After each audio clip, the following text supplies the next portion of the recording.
Well, good morning, everyone. Welcome to our online event here this morning from the Real Estate Board of Greater Vancouver. And certainly on behalf of the Real Estate Board, I certainly want to welcome all of you here this morning to our virtual event. And we're going to receive some optimistic news. And boy, Lord knows, all of us certainly need as much positive news as we can as we head into 2021. So our event this morning is the 2021 Outlook and 5 reasons to be optimistic. So I'm looking forward to that positive news that our speaker is going to bring with us to us this morning. But before I introduce our speaker, just a couple of things I would like to bring up. We do have, I think, around 300 registered this morning. So that's great news to begin with. And it just shows me that we're all looking for that news or good news here in our marketplace. We will have a Q&A session at the end of the session, at the end of the presentation. So during the presentation, just go ahead and hit the Q&A section, and you'll find it in the bottom of the screen. And just type in your question if something comes to mind and you want to ask our speaker regarding it. So let's move on to our presentation. I would like to welcome back, and it's a great pleasure to welcome back Brendan Ogmundson to give us his 2021 Housing Outlook. Brendan is the Chief Economist for the BC Real Estate Association. He's been with BCREA for about 10 years now and specializes, of course, in housing, market analysis, and macroeconomic forecasting. Brendan authors several BCREA monthly and quarterly publications and is a member of the BC Ministry of Finance's Economic Forecast Council. He is also a contributor to the Philadelphia Federal Reserve Survey of Professional Forecasters. So it's my pleasure to welcome Brendan, and why don't you go ahead and give us some great reasons to be optimistic this morning. Thank you so much, Calvin. So I will be sharing BCREA's outlook for the economy and for the housing market, the Vancouver market specifically, and kind of the back half of the presentation will really concentrate on why we think that 2021 is going to be a much better year than 2020. Obviously, that's a pretty low bar, but I think we have some real reasons for optimism. But we will first start off with kind of a look back at what happened in 2020. So this is our nowcast. We call it a nowcast rather than a forecast because it attempts to kind of track in real time what's happening in the BC economy. It takes every piece of economic data that's released for a month, kind of rolls it together with some math and expresses all that data in terms of year-over-year growth in the BC economy. You can see here kind of how severe the impact of the pandemic was on the BC economy, where we were down 10-11% in terms of economic output in the economy in April and May. But we are kind of, for the last several months headed into a recovery. We're estimating that November is probably going to be the first month since February that we have positive year-over-year growth in the BC economy. So we'll see. We don't have all the data for November, but so far it's looking that way, and so a good indication that the economy is recovering and we're kind of getting back into positive growth. And we expect that to really accelerate in 2021. So although we are in a recovery, you may have heard these sort of terms thrown around. Whenever we talk about recessions and recoveries, or when economists talk about recessions and recoveries, kind of throw around these letters like a V-shaped, which is a very fast recovery after a sharp decline, or an L-shaped, where you have a decline that takes a long time to get back to where we were, kind of pre-shock.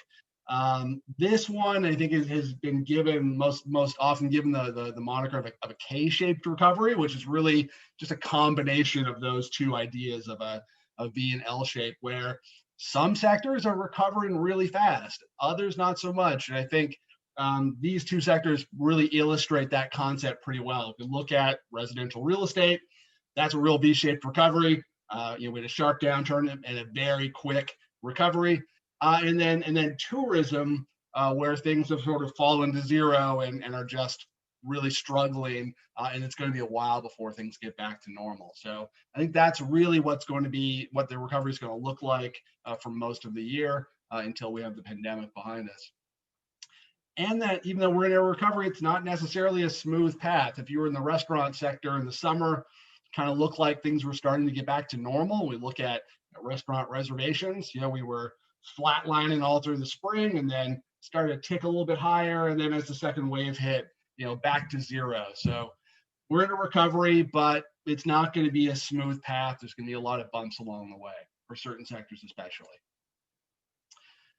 So when we look at the impact of the pandemic and pandemic-related recession or driven recession on employment, it's pretty shocking to compare 2020 to past Canadian recessions in 81, 90, and 2008. The speed and the scale and the scope of the job losses this time around were just totally unprecedented. Where after like 1 or 2 months, we're already down about 15% employment. So kind of several magnitudes larger than any other recession.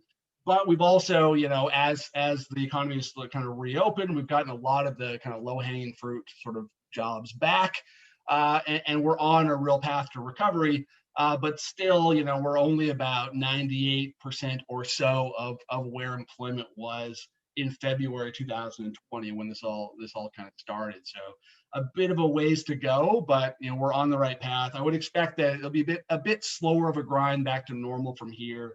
But we saw basically flat employment growth in December, so we're not all the way back yet, and it might be a few months before we get there.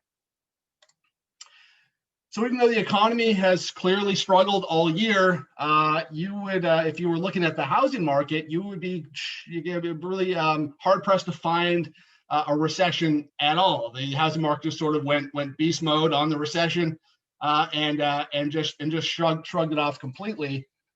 We look at the recovery in home sales. It's pretty startling, and it's not just a one market story. If we look all around the province, we see home sales that are 40, 50, 60, 70% above where they were in February. And that recovery happened really, really quickly after a couple months where things essentially shut down. But by about June or July, we were into not just a recovery, but a robust sort of booming kind of housing market. We'll get into a few of the reasons why. First up, obviously, we didn't have a spring selling season. So if we just look at what a normal kind of month looks like and then compare those sales or the average sales for March, April, May, and compare them to what happened in 2020, the Vancouver market missed out on about 5,500 or so sales. From July to the end of the year, we made up about close to 4,900, 5,000 of those sales back. So all of those sales that didn't happen in the spring kind of leaked into the summer and the fall and the winter when the market was kind of back to normal and transactions were back to normal. And that really pushed, that's why we're seeing sort of month after month of record sales numbers, because we had all this pent up demand. Not just that, but another big factor was the way the pandemic impacted employment in the province. So in a usual recession, we get pretty uniform impacts across all types of jobs, and it's really kind of high wage and mid-wage jobs that are impacted the most, whereas the frontline service sector jobs usually are not as impacted quite as severely because people are still kind of doing their everyday kind of stuff, going to coffee shops, shopping at the grocery store or whatever. This time around, of course, is very different, just the way the pandemic affected the labor market. Lower wage frontline service sector jobs, and especially young workers, were really impacted. You can see those jobs were down close to 30% at the start of the pandemic, have made their way back, but are still really struggling to get back to where we were in February. In contrast to that, high wage jobs, the types of jobs that tend to support ownership housing, especially in markets like Vancouver, have actually seen employment increase about 6%. So if you're in a job where your income hasn't been affected, your employment hasn't really been affected, you're just maybe doing your job a little differently, you're still kind of in the housing market. And so demand hasn't really suffered in the ownership market in the same way as we've seen in the rental market. Another big reason is all of that demand that's still there and growing has been sort of rocket fueled by policy choices. So one of the things we've seen in this past recession is that policymakers really learned a lot of lessons from the past crises, especially the financial crisis. And the big lesson they learned is you need to hit financial markets with sort of overwhelming force and swiftly. So what we saw the Bank of Canada do is lower its overnight rate to its effective lower bound of 0.25 really fast, like almost immediately as the pandemic started. And they poured a ton of liquidity into credit markets to really stave off the potential for another financial crisis. If you remember all the way back to March, we actually saw mortgage rates start to tick higher because risk premiums were rising in the market. When the Bank of Canada and the Department of Finance, CMHC, started really targeting mortgage bonds, Government of Canada bonds, even provincial borrowing, provincial bond markets, we started to see interest rates really come down. So that Bank of Canada's QE program, buying $4 to $5 billion a week in government bonds, has put enormous pressure, downward pressure on the 5-year yield. Was spent most of the year at record lows, and that means that 5-year fixed rates have hit an all-time low, averaging about 1.8%, depending on what lender you're dealing with. How important was that QE to the recovery? We ran some kind of simple simulations, assuming under a no QE, no quantitative easing scenario, where the 5-year fixed rate only fell to its previous low. So the previous record low on a 5-year fixed rate was about 2.5% or so, a little under that. With QE, of course, we're down to 1.8. So what would happen if we had no QE and we just fell, if the mortgage rates just fell to that 2.5%? That's that orange line, that scenario. So a strong recovery, but things would have generally kind of gotten back to kind of baseline. With QE, that gray line you can see makes up quite a bit of that recovery. The actual is the blue, so sort of the difference between the orange line and that gray line is really the impact we would estimate from quantitative easing. That's a couple thousand sales a month. So it doesn't explain the whole recovery, but it gets us at least halfway there. So we would judge that QE was really important in stimulating the magnitude of recovery that we saw, because it drove rates so low. That's kind of all on the demand side. We've got pent-up demand flooding into the market, especially in the summer and the fall.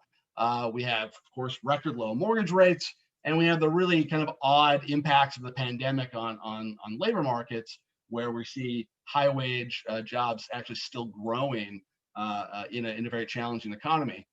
What about the supply side? So in a normal recession, what we would tend to see when we have unemployment hitting double digits, as it did this time around, is a real kind of pile up of inventory. So you look at the blue line in this chart. Back in the financial crisis, we saw a big spike in active listings and total inventory for sale. And that's kind of what models tell you is going to happen. If you get a big negative shock to the economy, people lose their jobs, experience a loss of income, you tend to get a big flood of listings onto the market. We were kind of skeptical that might happen this time around. So when we were doing our initial modeling of COVID and how it might affect the housing market, we also estimated what we considered a low supply response, where because of social distancing, we would actually see a decline in listings for at least a few months before kind of normal recession kind of dynamics took over. What we got instead, that red line, is that we did get a fall in active listings for the first few months, and then things just kind of flatlined. And then as the economy really picked up, or as demand really picked up rather, listings just continued to decline. So the total amount of inventory just kept falling all through the year, because sales were so much higher than new listings. Even though new listings were kind of getting back to normal levels, they just couldn't keep up at all with sales. So we're probably finishing the year at not quite a record low for active listings, certainly not in Vancouver, but several markets around the province have never seen listings this low. One reason why we had that kind of unusual pattern of listings in a recession is the CMHC deferral program, which I think was a really good program, allowed a lot of borrowers to buy time to weather the initial shock of the recession and put off their mortgage payments. Without that program, the Bank of Canada was expecting that mortgage defaults would have hit a record high kind of around the end of 2020. Instead, with that program, we haven't seen much of an increase at all, but there was this worry about a deferral cliff. You probably heard about it a lot in the media. This is really the chief case that the CMHC was making about why they thought home prices were going to fall so much. When we look at what actually happened, there really wasn't much of a deferral cliff at all. We've actually started to see deferrals just kind of quietly ending without much of an impact at all on the market. So when we look at the number or the share of mortgages that are still in deferral, we're kind of down to, in Vancouver, I think under 2% or just around 2% of mortgages still in deferral.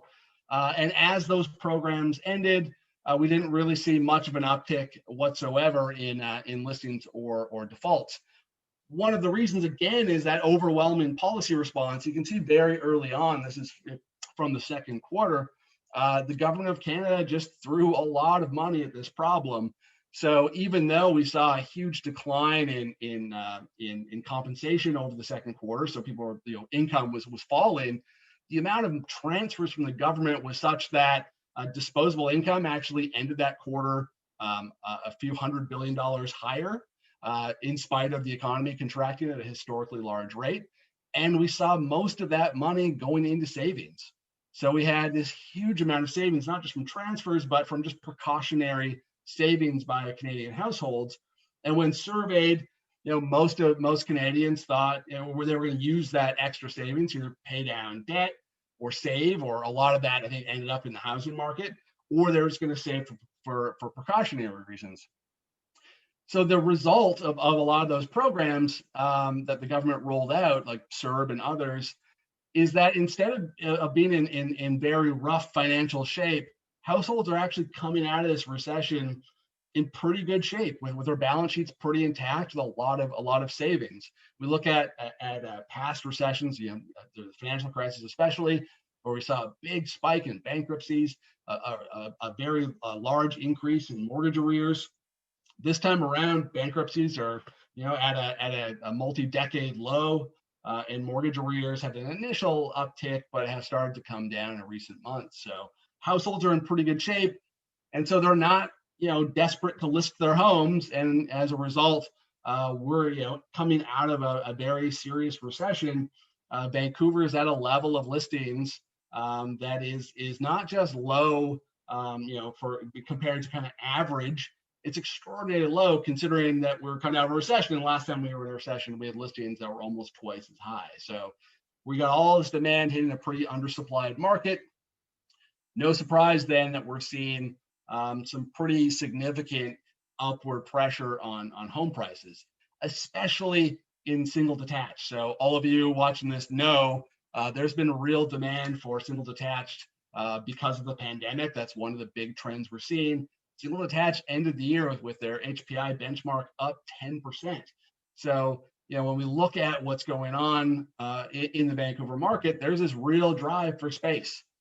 We saw multi-year highs in the share of sales going to single detached homes. That trend really jumped during the pandemic, which makes sense. People are kind of looking around at the environment and thinking, if I'm going to be in my home, if I'm going to be working from home as much as I am, I want more space. I want space for a separate office.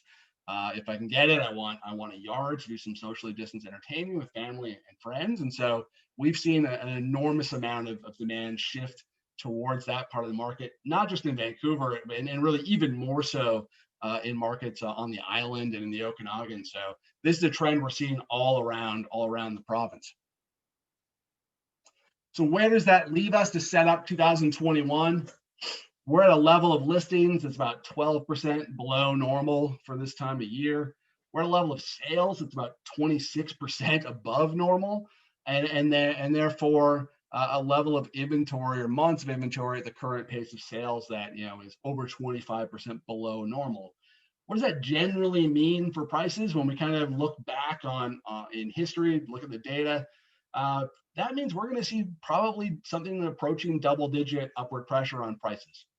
So whenever we're at this sort of 25-30% sales to active listings ratio, if we're there for a while, we're virtually guaranteed we're going to be seeing double-digit upward pressure on prices. So that's 2020.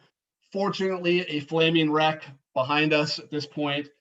Coming out of 2020 and 2021, looking to the future, I think there's some real reasons to be optimistic, even though I think George Clooney's face in this doesn't look super optimistic. It looks more like kind of haggard and a little shaken. But still, I think there are reasons for optimism in 2021. We'll go through them in order. I think the first, most obviously, vaccines. It's the thing we've been waiting for the whole past year. That feels like a decade. Two, I think we're about to see a pretty remarkable consumption boom across the economy. Three, we're going to see a real turnaround in global trade and an uptick in immigration, a recovery in immigration. Four, we have all these major capital projects that have been a real driver of economic growth in the last couple of years. And five, and I think maybe one of the most important things is how interest rates are going to evolve over the next 2 years. So we'll start with vaccines. So there's a pretty aggressive target for immunizations in Canada. I think, if you read the media right now around the rollout, we're maybe a little behind this target. I think there's going to be a ton of political pressure and media pressure to really get that rollout going. I think right now the expectation is that by April, we're going to have that program kind of running on all cylinders. And the expectation is for everyone who wants one to be immunized by the end of September, and hopefully a lot sooner. There's a lot of really good news on the vaccination front, especially in other vaccines. So the Johnson & Johnson one that has just been, I think it's approved in the United States, or is in third stage trials and should be approved soon. That's a one-shot dose that I think is easier to distribute. So we have several cases like that where the vaccines that are coming out might be easier to roll out, a lot easier to really get into people's arms. So and there's just be a lot of pressure to ramp up. Where we are right now isn't bad. I mean, BC is sitting at I think third among all provinces in the share of its population that's vaccinated. I think we've also used something close to 90% or more than 90% of the doses that we've received so far. So part of the problem from now is really just ramping up distribution. It seems like, at least in our province, we're doing a pretty good job of getting the doses into arms. Now we just really need more doses. And so those are supposedly coming March, April. Hopefully we have most of the vulnerable population inoculated by the end of the quarter. Once we're kind of into that rollout where we're seeing a big share of the population, inoculated, I think we're going to see an enormous amount of confidence in the economy and an enormous amount of pent-up demand. Think of all the things people haven't been able to do over the past year, and just as we start to approach normal, how much of that pent-up demand is going to be sort of unleashed in the economy. That's one of the reasons why I think we're going to have a real consumption boom in 2021. We're already seeing this right now. If you look at retail sales, we're seeing double-digit retail sales growth the last few months, year over year. So we're not even comparing to pandemic times. We're still looking at kind of November 2020 compared to November 2019 in the data and seeing these huge increases. And so the level of retail sales has jumped dramatically, already much higher than the sort of slow growth we were seeing in 2018, 2019. But retail spending is already really strong. And remember all that savings that we saw in a previous slide. We had an unprecedented level of savings in the second quarter of 2020. We hit an all-time record, close to 30% savings rate. Normal for the past like 25 years is around 5% or less. Third quarter, we're still at about 15% savings rate. So we have this enormous amount of savings, and it's just sitting in bank accounts.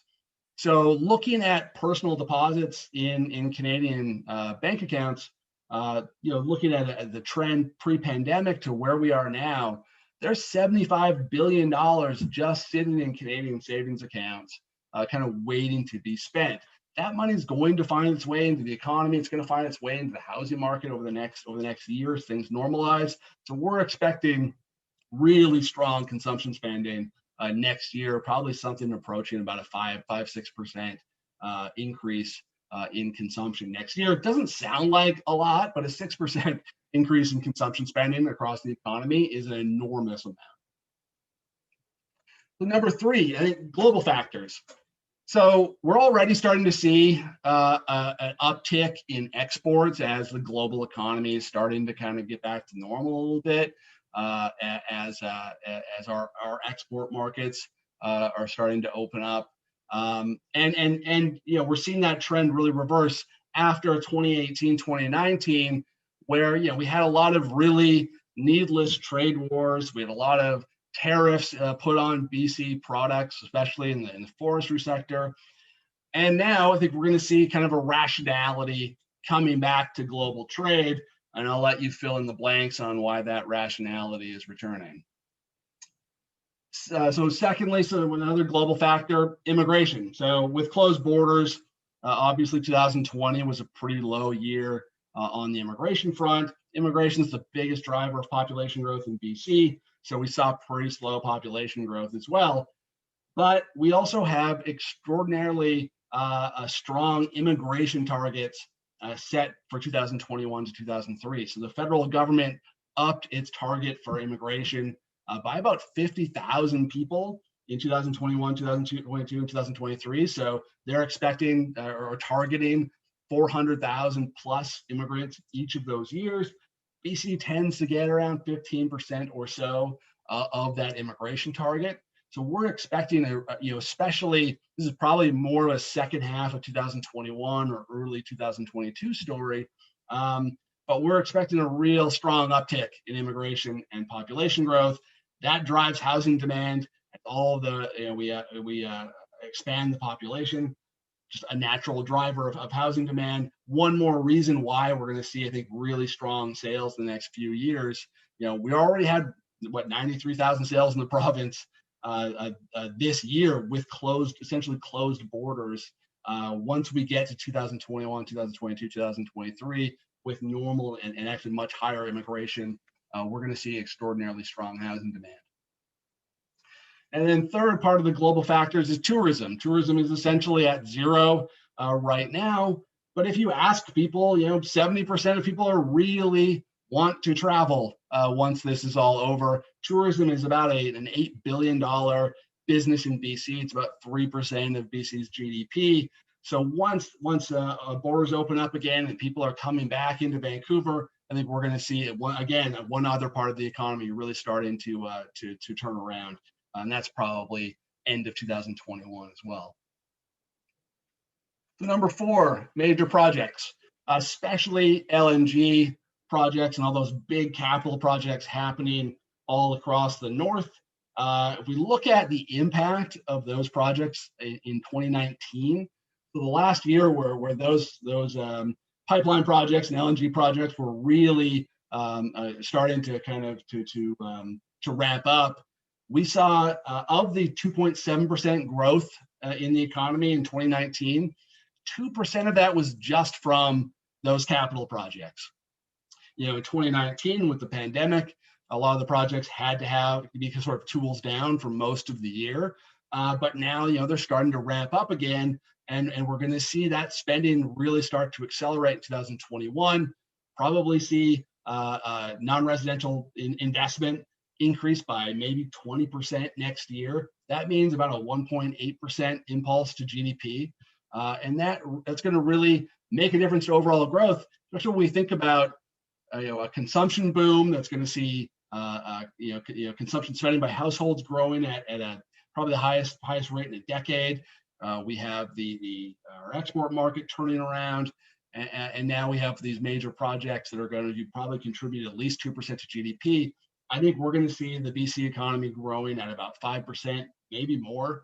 So the highest growth in over a decade. So clearly a really good news story on the economy front. The economy is going to be recovering. We're going to have extraordinarily strong economic growth, which of course leads to strong employment growth. All that drives demand. And then I think the most important story is interest rates, and especially, where are interest rates going over the next 3 years? So if you follow the Bank of Canada, you know that they have been essentially committing to keeping their overnight policy rate at its current low until 2023. Sometimes they caveat that by saying that if the economy picks up a little bit faster, the recovery is a lot faster, and we get a little bit more inflation, then they might re-examine that commitment. We ran simulations in our model, even with a faster recovery. So look at that orange line on the left. Even with a much faster recovery that gets us back to kind of a zero output gap, or kind of back to normal by early 2022, that still only means that the Bank of Canada would be raising rates, end of 2022, beginning of 2023, and so the end of 2023. So, bottom line is, regardless of how strong that the recovery ends up being, and we're off to a pretty slow start, I think, in the first quarter, we're going to have very low interest rates for quite some time to come. Often comes up when we talk about interest rates, we usually get a question about, is the Bank of Canada going to head into negative rate territory? They've been pretty emphatic that they're not looking at doing that.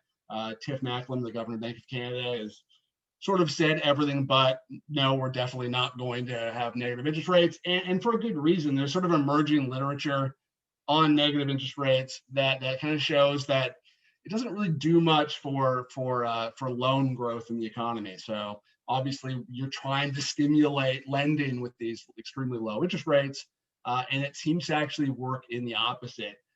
Going negative tends to sort of really impair bank lending margins, and is generally, so far, the literature is early, because we haven't had that many years of negative interest rates in a lot of the different economies.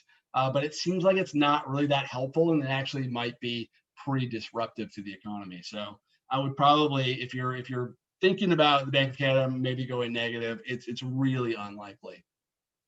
But they are, of course, engaging in an enormous amount of quantitative easing. You don't know what quantitative easing is.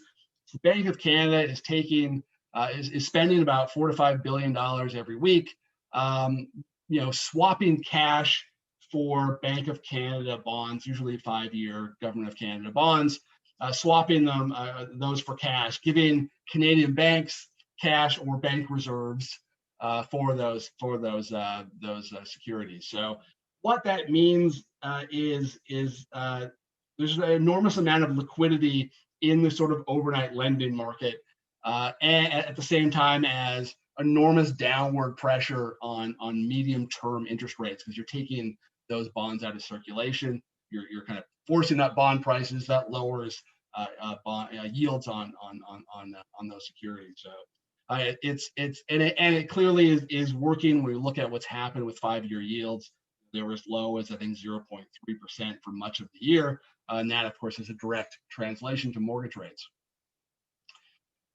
So when we look at what's going to happen to 5-year fixed rates and the variable rate over the next 3 years, generally, I think we're going to have a very low rates for quite some time. We have a bit of an uptick in 5-year fixed rates baked in around 2022 in our forecast, based on the Bank of Canada started to taper that quantitative easing. So as they slow their bond purchases, that will put a little upward pressure on 5-year bond yields, and therefore 5-year fixed rates. But even still, that means very low mortgage rates even towards the end of 2022. Variable rates not rising probably until 2023, if that's when the Bank of Canada decides it's coming off the sidelines. So in summary, I think in 2021, we're going to have an economy that's running on all cylinders. All that pent-up savings just sitting in bank accounts is going to be unleashed. It's really going to drive consumption spending, and a lot of that money is going to end up in the housing market. Immigration will start normalizing to a much higher target. Mortgage rates are going to be very low for the foreseeable future, and we've all that demand hitting a market that's really undersupplied. At least, until we can get some supply coming online, which it's probably going to take the pandemic being behind us before I think we see a real uptick in listings. Is there a historical precedent for where we find ourselves at the start of 2021? I think so. Last time mortgage rates hit a record low was 2015 to 2017. We saw record sales across the Vancouver region and in the province over that period. Hit a record in 2015, had 2 straight years of 40,000 unit sales in those years. Obviously, there are a lot of other factors in those years as well, but mortgage rates were a big part of it. This is sort of some early work that we're doing, just trying to look at how can we kind of decompose the historically the increase in prices. This is for BC, but obviously Vancouver is a huge part of this.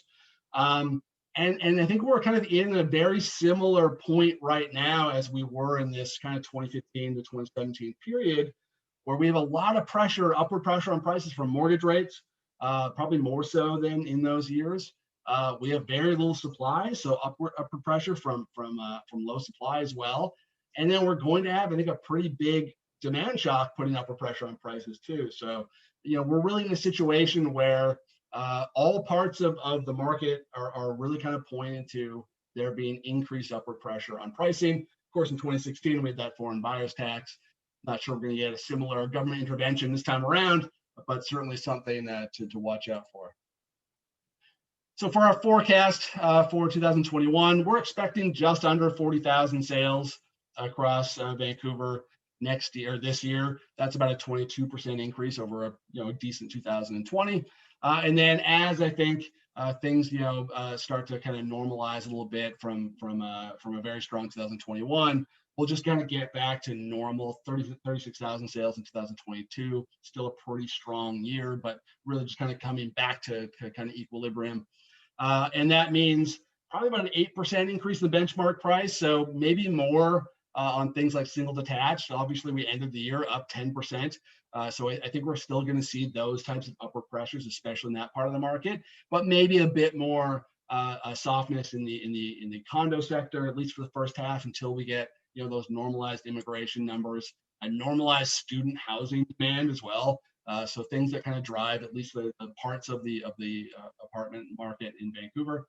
But generally, I think we're going to have some pretty strong upward pressure on prices, and that'll continue, balance out a little bit in 2022. Hopefully, we get some supply online, and that'll balance out those price pressures about upwards about 4% in 22. And with that, I'll take questions if we hopefully have some. That's great, Brendan. Thank you very much for just a great presentation.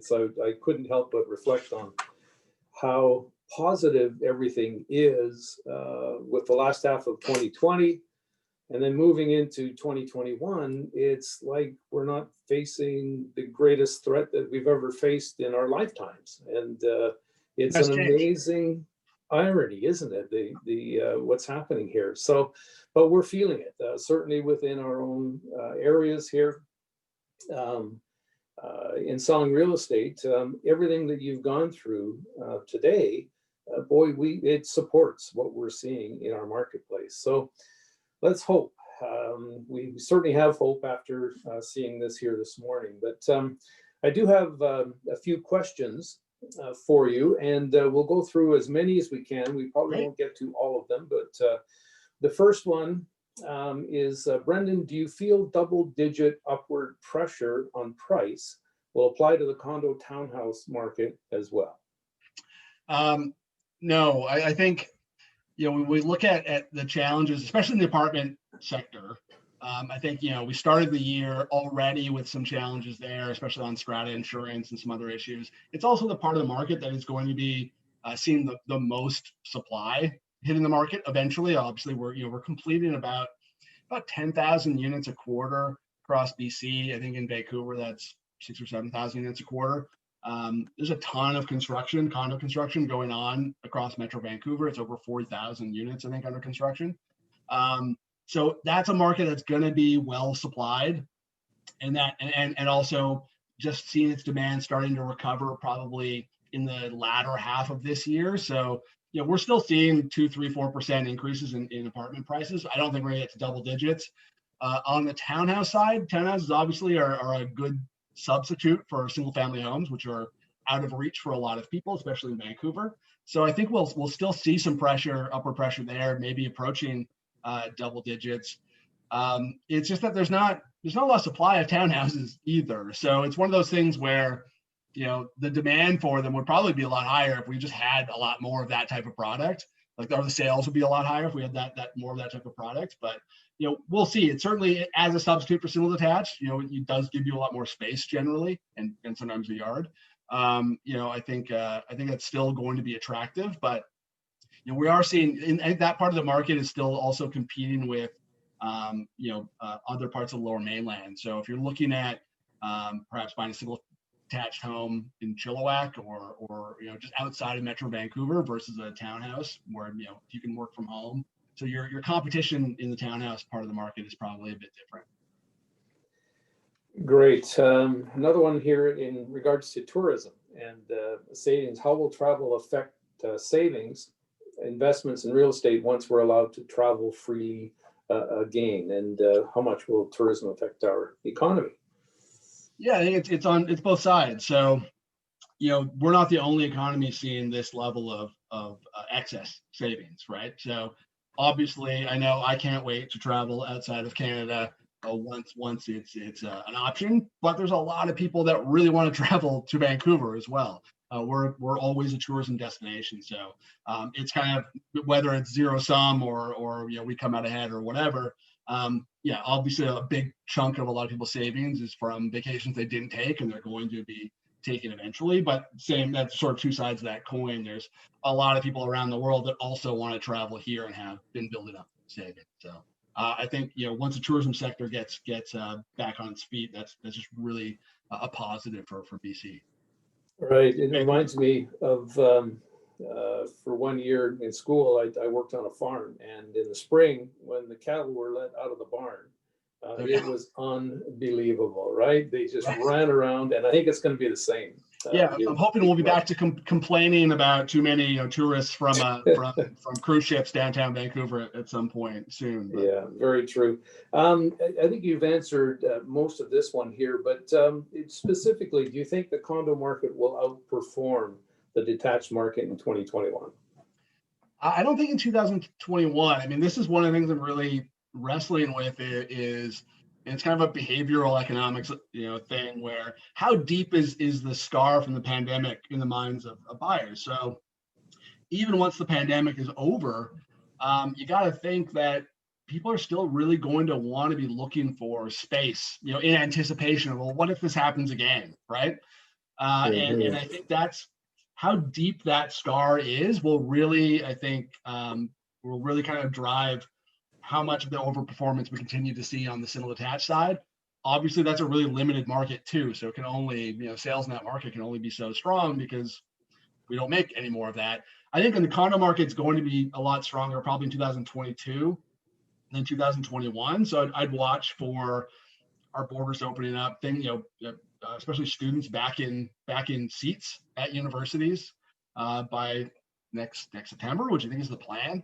Or this September, which is the plan. So I think once all that recovery happens, young people are going to still want to live downtown. I know downtown's been one of the weaker parts of the apartment market, but young people are going to want to live downtown Vancouver again. People are going to want to be downtown. I think that part of the market is going to really recover. I just don't think it's necessarily 2021.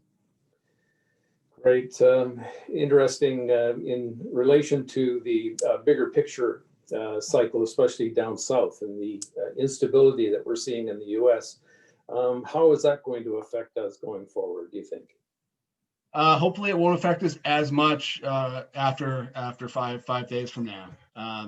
So obviously on the kind of global scale, I think a normalcy in policy making is a net benefit for the global economy. And as an economy that really relies on global trade, that really helps the BC economy. All of the instability going on, I don't know. I mean, that's why it's so, obviously there's lots of reasons why 2021 is going to be a lot better than 2020. We're not off to a super hot start so far. Add on that I'm a diehard Seahawks fan and I'm still recovering from last week. So being optimistic is a little difficult, but yeah, generally, I'm optimistic that, we'll eventually, maybe it's not in the next week, but we'll get a more rational neighbor to the south. And I wanted to thank you also for running the clip of the Seahawks, reminding me that they lost last weekend. Well, yeah, at least it reminds you of the good old days, right? I guess, yeah, exactly. So interesting. This is where the rubber hits the road. Would you buy real estate in this market or wait? Again, I kind of default to this is always a very personal kind of thing, whatever your circumstances are. But anytime you have a market that is this undersupplied, and why, again, like step back, why are you buying the real estate? If we're talking about just price appreciation, we're going to see upward pressure on prices this year. There's just not a lot of supply. And if you look all across BC, especially, we have some markets that have never seen such low supply. And we have a lot of sort of demand pushers this year that I kind of cataloged. So whenever we see really strong demand and not a whole lot of supply, it's a virtual guarantee we're going to see upward pressure on prices. So if that's why you're buying real estate merely for the capital appreciation, then we're going to see higher prices this year. It's kind of baked in. Mm-hmm. Interesting next question here, because I think it kind of goes to the issue that most of us would not have predicted what happened in 2021 coming out of this. So the question is, why do you think CMHC missed the mark so badly in their house projections for 2020? Yeah, I've talked about this a lot over the past year. So we released a whole report.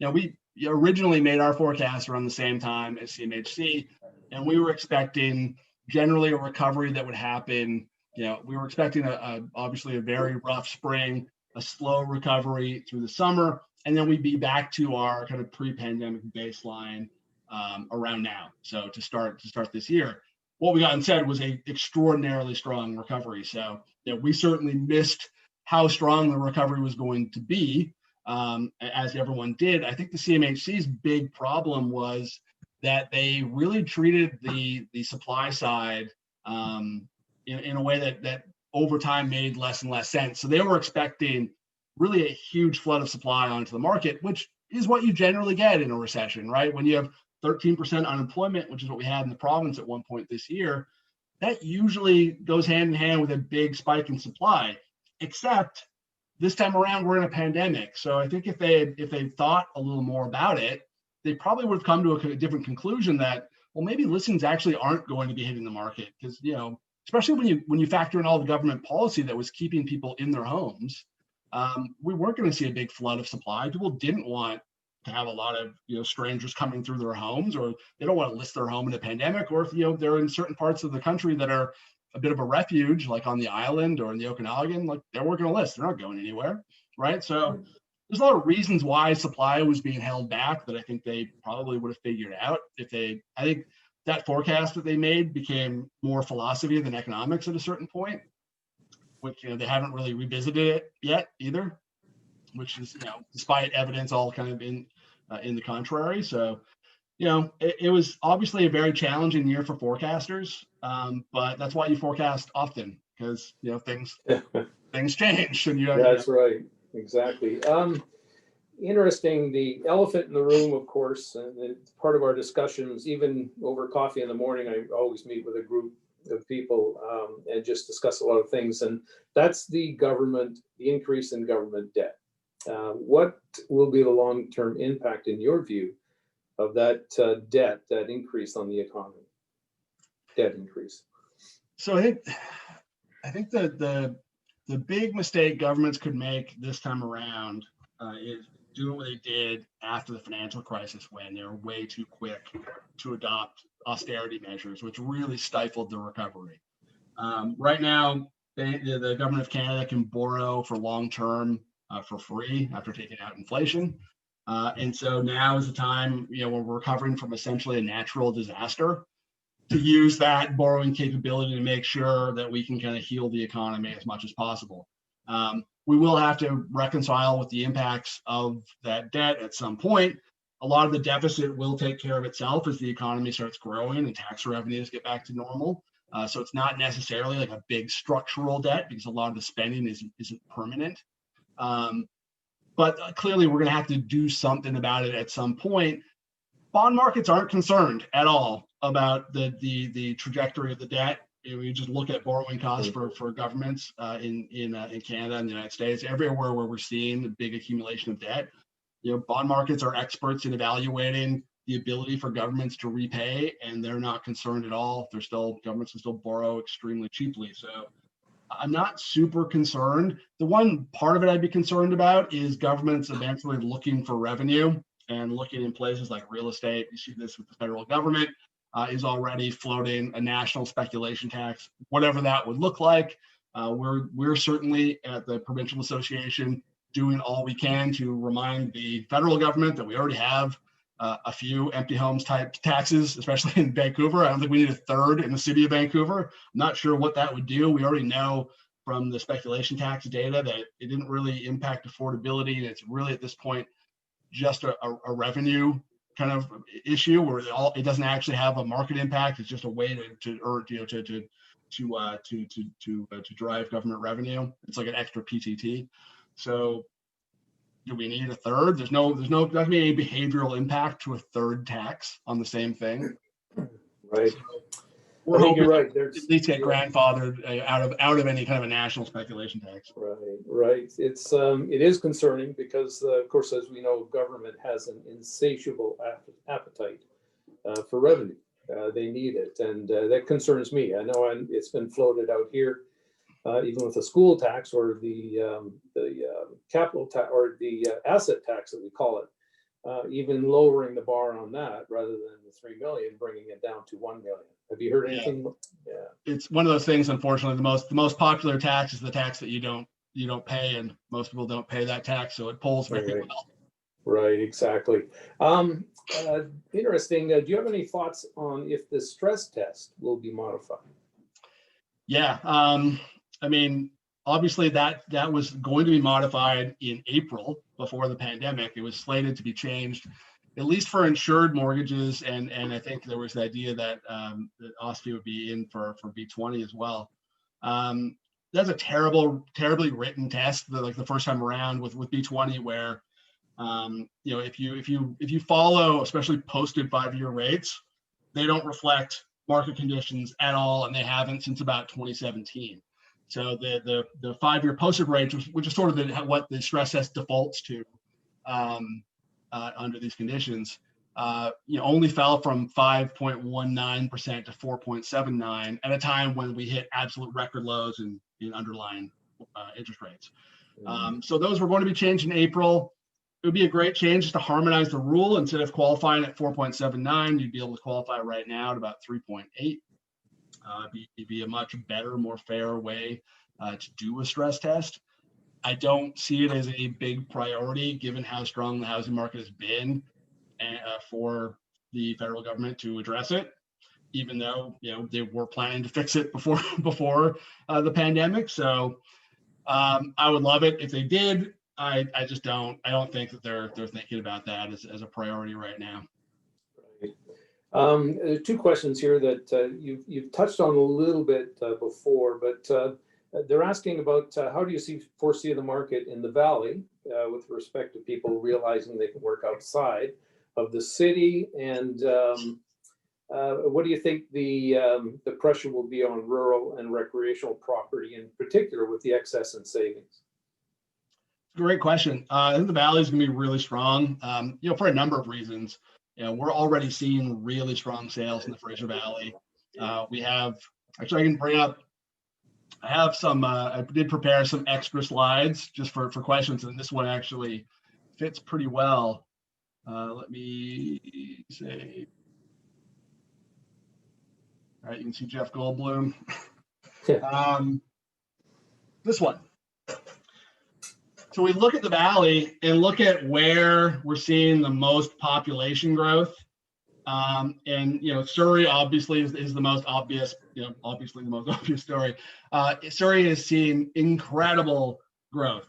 So even without the sort of added kind of the pandemic making it more attractive to try and locate outside of the Lower Mainland or the Fraser Valley, we see places like Surrey and Langley and Maple Ridge even seeing just enormous population growth.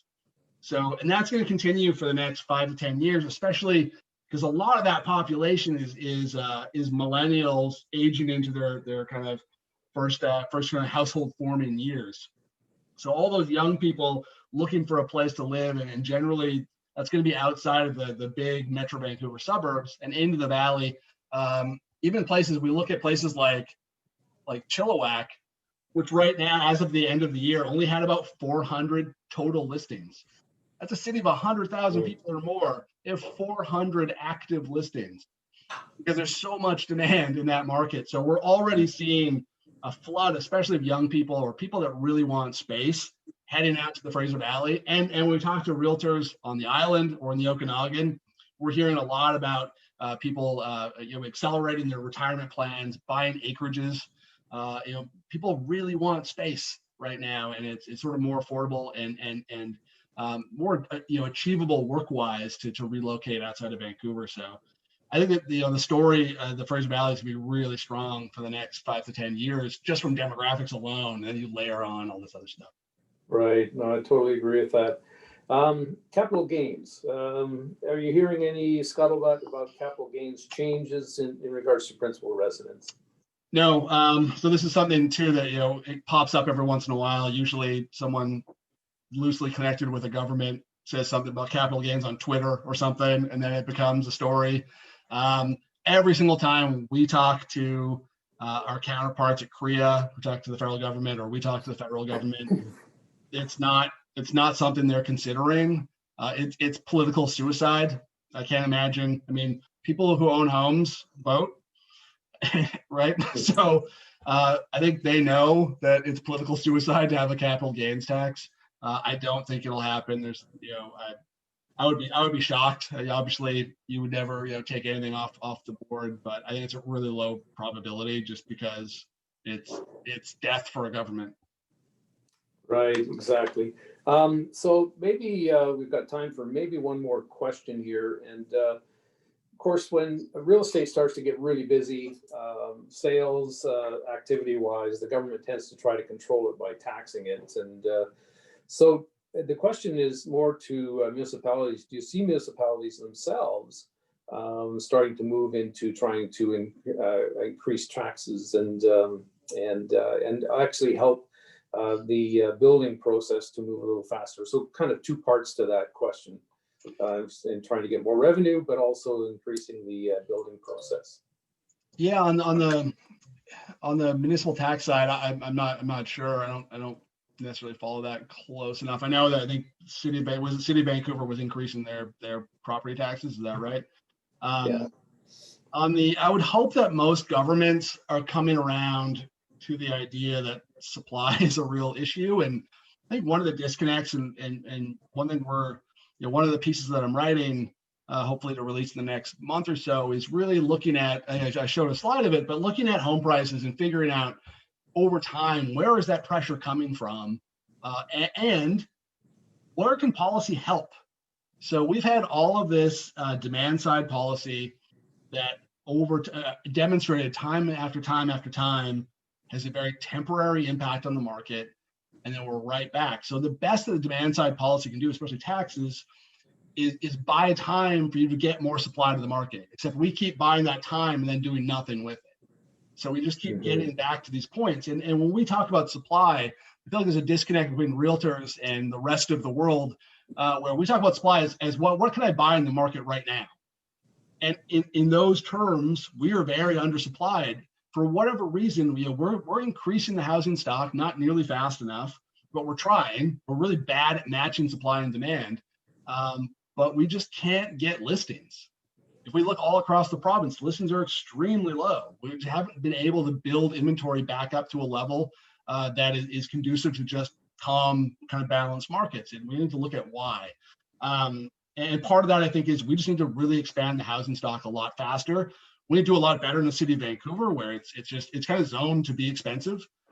If we really want to be serious about supply, we need to do things a lot differently to expand the housing stock to get a lot more listings to market. And I'm hoping the governments are coming around to the idea that they can't really control much on the demand side, and they have a lot more influence on the supply side. Mm-hmm. No, that's very true.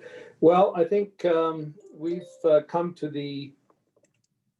coming to the end. I guess maybe there's a couple more questions here. I'm fine. I'm fine taking more You okay questions. with that? Yeah, it's the most fun part. It is true. You've already kind of touched on the return to Vancouver's downtown core. As many employers choose to return to an office culture as opposed to the virtual one. There's a lot of talk on the streets about how some corporations are not pleased with the new normal.